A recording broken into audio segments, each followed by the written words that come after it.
Alright, listen. It's not what it looks like. Well, it's not just what it looks like. This is God Hand. You ever play it? Probably not. And yes, it is as dumb as it looks. But if you start to dig into it and peel back the layers of dumbness, you'll find that God Hand is actually one of the coolest action games ever made. And if you just give me a bit, I can explain how I'm able to call a game like this cool. So of course, being an action game, you run up to dudes and mash the square button. Doing so will get you your basic attack string, which is great for punching dudes in the face.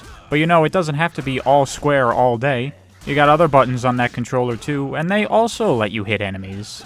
The triangle button gives you this nice little roundhouse kick, decent damage, and if you can line it up properly, you can hit multiple guys at once.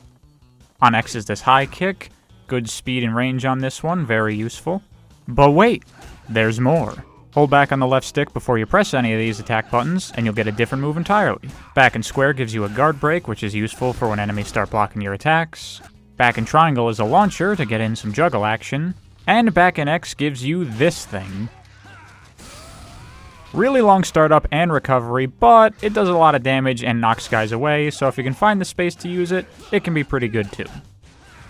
Double tapping forward will have you run, and you look like a fucking doofus while you do it, but you got a couple of useful running attacks you can pull out. On X you got a slide that'll trip guys up and knock them onto the floor. On square is this big tackle thing that'll knock guys away. And on triangle is your flying kick for some simple gap closing damage.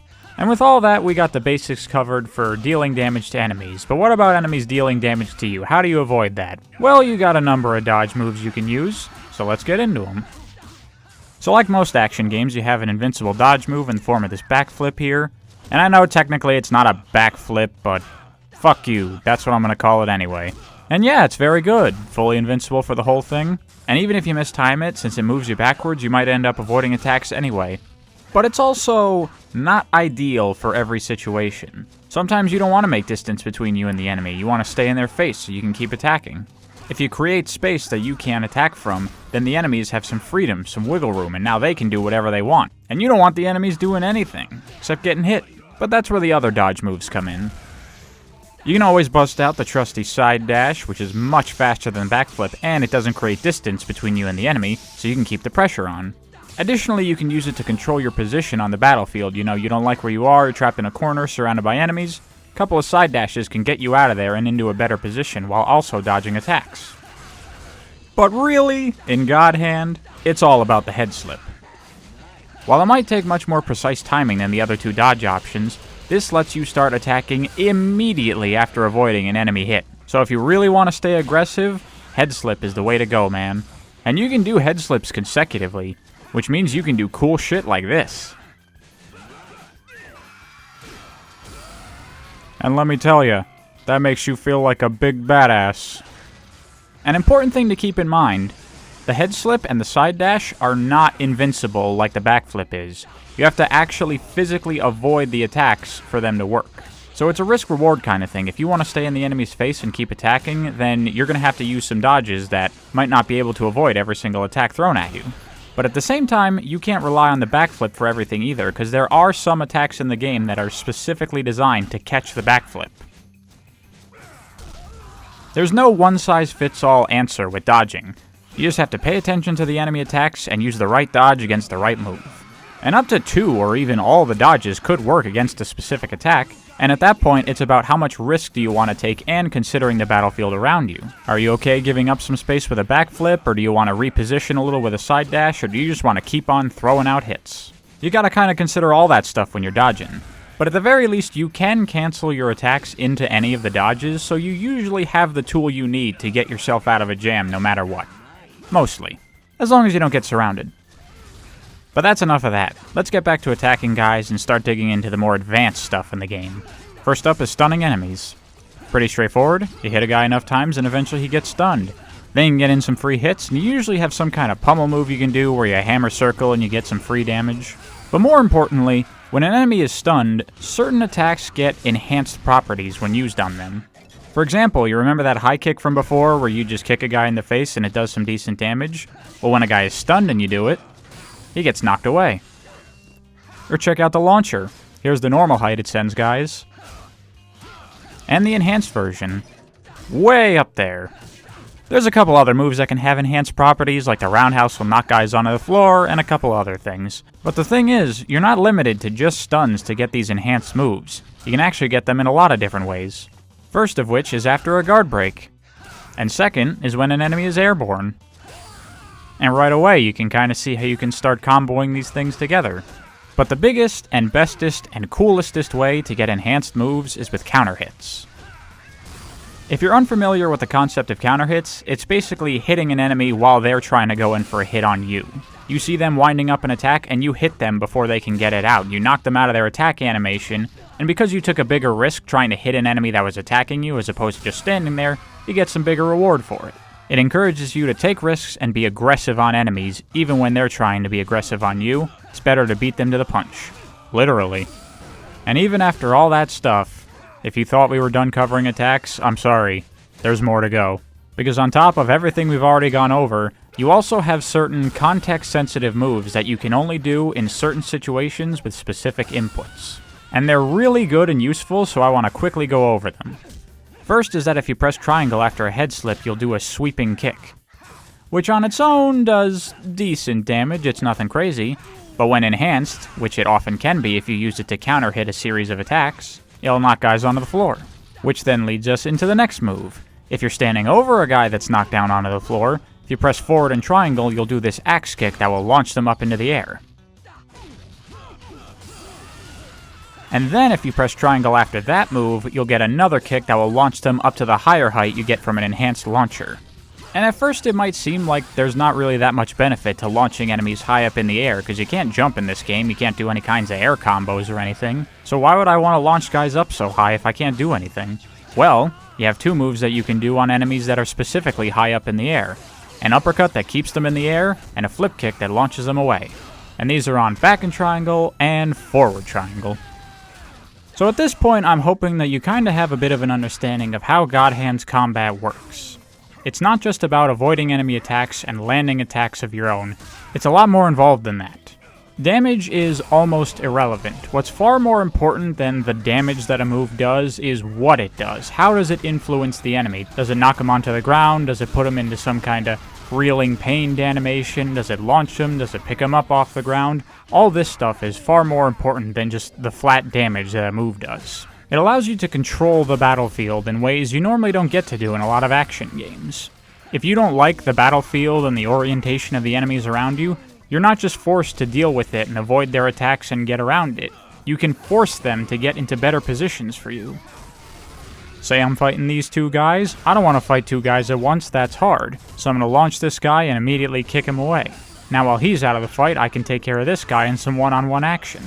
It's controlling the enemies with attacks like that, in combination with controlling your positioning, and dodging enemy attacks, and identifying the right attack to use the right dodge. All this stuff is what contributes to God Hand's combat. You constantly have to be watching for so many different things at the same time in such a busy fight. You really have so much to consider, but also so much freedom, so many options, so much control. You really can make the battlefield anything you want it to be in any situation, so long as you use the right move at the right time. And continuing on this theme of control, I guess it's probably about time I let the cat out of the bag. Remember back at the beginning when I was like, on X you do the high kick, and on triangle you do the roundhouse and all that? Yeah, I kinda lied. I told big, huge lies. Because you don't just have that small set of moves that you can use. You actually have over 100 moves in this game. You got a shop full of moves, and through the course of the game, you can buy them and equip them to all your different buttons, and you can make your moveset whatever you want it to be. You can customize your basic string and your individual moves that you have on the other inputs. You can't change any of the context-sensitive stuff or your running moves, but pretty much everything else is free reign to do whatever. And now when you consider what I was talking about before in terms of what a move does and how important that is, you can now really build your moveset to do exactly what you want it to do. When you're at the shop checking out moves, you can see how much damage it does, you can see the animation, see how fast it is, But also in the top right, you can see what attributes does this move have. Does it launch guys? Does it juggle them? Does it put them into a dizzied state? All that kind of stuff you can think about and make your moveset exactly what you want it to be. You want a basic string of a bunch of fast jabs for easy juggles, then knock them onto the ground, then launch them back up, then do a charged hit to blast them away? Go ahead, do it. Why not? Quite frankly, it's overwhelming. I couldn't possibly talk about every single thing every single move can do, but I'll highlight a couple of my personal favorites. You got the Rocket Punch, which standalone launches guys up high enough to get the context-sensitive anti-air moves. Love it. Or you have the Backstep Kick, where you dodge back before going in forward for a launching kick. Also, any launcher that picks guys up off the ground is a plus in my book. But my favorite little invention from my recent playthrough was I threw on a charge punch at the end of my basic string, because enemies are usually going to throw up their guard after a couple of hits. So at the end of the basic string they're likely to be blocking. I can sit there and charge, so by the time they actually start to go in for attack, I can just release and nail them with a counter hit on a charge punch that does huge damage and knocks them away. It's so fucking cool, man. And with that, we're done. We got through it. That's God Hand. There's a couple of other things, like the God Hand itself, where you're invincible and super fast for a while, and the Roulette that gives you a bunch of super moves you can do that have all kinds of crazy effects, but those aren't really that interesting, you kinda just use them. Instead, I'd rather talk about the enemies of God Hand, because these enemies, let me tell you, they're something special. God Hand's enemies are not the type to surround you and slowly go in one at a time to take their pot shots at you. Nah, it ain't like that. These enemies don't give a fuck. They got no chill. They are gonna do everything in their power to make sure you are dead as quickly as possible. Alright, so going into the next room, there's a mini-boss in here, but I got full health, I'm ready for it.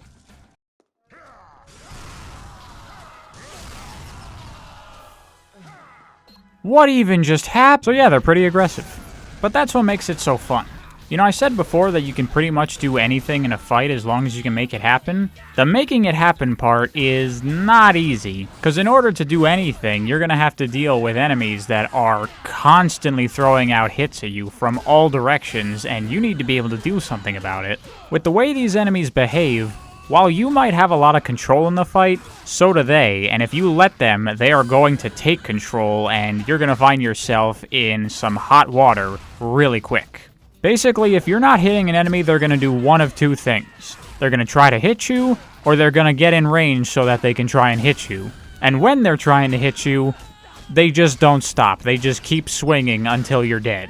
And this is every single enemy in the fight, pretty much all the time. You gotta have an answer for all this stuff they're throwing at you. And if you built your moveset properly, you should have an answer for just about any situation you can find yourself in. Mostly. But even then, having the answer and being able to deliver it are two different things. Tell me, how am I supposed to make sure that I don't get surrounded, but also watch the enemy attack so I can use the appropriate dodge to avoid them, but also look at the battlefield and think about what attacks I should use that would most optimally get me into the best situations possible so I can take out the enemies as efficiently as possible without taking damage? I don't know. I don't know how you're supposed to do that. I barely do it. You want to know how much I died in my last playthrough? I don't even want to think about it. Even if you do the right thing, sometimes the enemies are just like, nah. They'll dodge your attacks and sometimes even counterattack. If you combo them enough, then they'll eventually get angry and start steaming and red-faced, and now they're even more aggressive, and they dodge even more and counterattack even more, and they break out of your juggles. Jesus Christ, man. Why has it gotta be so hard to just hit a guy? Because that's what makes it satisfying. In a bubble, when you look at what you're able to do in this game, it might seem like you're incredibly powerful and you can just stomp through anything and just not worry about it. Until you actually start playing the game and you realize that these enemies are here to ruin your day. Then you realize that all this power and control you have and everything that you can do in the game, it's not superfluous, it's not excess, it's not over the top, it's not too much power. It's what's necessary to play this game. If you're not using pretty much all the mechanics to their fullest extent all the time, you're not going to get through this game. But I find that to be very cool. I like when a game really forces you to get a mastery of the mechanics and really understand it. And when you have all these super aggressive enemies attacking you from all angles all the time and you actually manage to weave through all that shit and kill them all without taking a single hit, bruh, you just feel like the coolest guy that there ever was. And that's what I meant when I said that this game is cool. Even when the thing you're fighting is some goofy shit, you can still feel like a badass. But you have to earn it. You have to put in the work, you have to get good enough to be that badass. Which makes it all the more rewarding. One other thing about the enemies that I have to point out. They are constantly taunting you by claiming that they are Alexander the Great, and you're not. You're not Alexander! I have no idea why they do this, but I find it hilarious, and I think just about any game could be improved by having the enemies say that they're Alexander the Great, and you're not. And to top off the aggressive enemy behavior, they have a whole extra mechanic that affects the difficulty of the game. You notice that meter at the bottom left with the level listed there? That's not your level. That's the enemy's level. As you do well, that meter will fill, and eventually when it fills up all the way, you go up to the next level, which is essentially the next difficulty. It goes from level 1 to the 4th level, which is labeled Die, so in a way, doing well in this game is kind of punished, but I prefer to think of it as the game acknowledging that you're good enough to handle it as it is, so let's turn it up a notch and see how well you can maintain it. Because as you start doing poorly, it'll go down as well. And I very rarely hit level Die, and I don't stay there for very long. I'm usually hovering at around 2 or 3, but, you know, sometimes I get stuck on a boss and I go down to 1. It happens, bro. But here's a fun little trick I figured out, a bit of an exploit, or outsmarting the game if you want. When you get to level 3 or level Die, enemies are so quick to throw up their guard after taking a couple hits that I just start throwing out guard breaks blindly after like 1 or 2 hits. I don't even check to see if they're blocking, I just throw it out, and most of the time it works just because of how predictably they're going to throw up their block after just 1 or 2 hits. So you can use that to kind of punish the enemies for being smarter. Cool little exploit. So yeah, God Hand. I absolutely love this game and cannot say enough good things about it. I feel like I might have undersold it in this video, but I do genuinely think that God Hand is one of the best action games ever made. There's so much going on here mechanically, there's so much depth, and it's just so much fun to fight enemies. I think my favorite thing about it is that, more than any other action game, it really feels like you're fighting. In a lot of games, enemies can just feel like fodder, or they can be like damage sponges where you can hit them and it won't matter, they're just going to plow through it and do whatever they want and you just have to deal with it. But in God Hand, there's constant interaction between you and the enemies beyond just doing damage to each other. You're constantly watching what they're doing and they're always reacting to what you're doing. There's a real back and forth that feels almost more like a fighting game, but it's not a fighting game. And I think that's all kind of exemplified in this fight here. This is the second to last fight in the game's like challenge mode you can do, and it's against the rival guy that has a God Hand of his own, you know, that kind of thing. But you're stuck at level Die the entire time, so he's fucked. And this fight took me... hold on, how many tries was this? 21 tries, took me about an hour. And yeah, as you can see, it is a slugfest, man. It is a fight. We are just going at each other the whole time. He's throwing out hits, I'm dodging them, I'm throwing out hits, he's dodging them, he's doing stuff, I'm doing stuff. Constantly going back and forth. Each of us takes control of the fight at certain points, and then you got the upper hand, but then the other one does something, and now it's shifted. You're going back and forth, and you're like, this doesn't feel like an enemy in a video game. It feels like I am fighting someone. By the way, these like mash to outkick him things, I'm pretty sure in this fight is like physically impossible for a human to outmash him. I have not been able to do it yet. If you can do it, check with your doctor, you might be a robot. Anyway, how about that? Changed your tune from the beginning of the video, haven't you? Maybe. It's not dumb. Okay, no, it's still dumb, but you gotta admit, it's pretty cool, isn't it? Frickin' God Hand? So good. Oh yeah, here's one last cool thing you can do. You know how you can get enhanced moves on airborne enemies? They're still considered airborne if they're splatted up against a wall from a launching move. So if you use the head slip to cancel the recovery of a launcher, you can do this.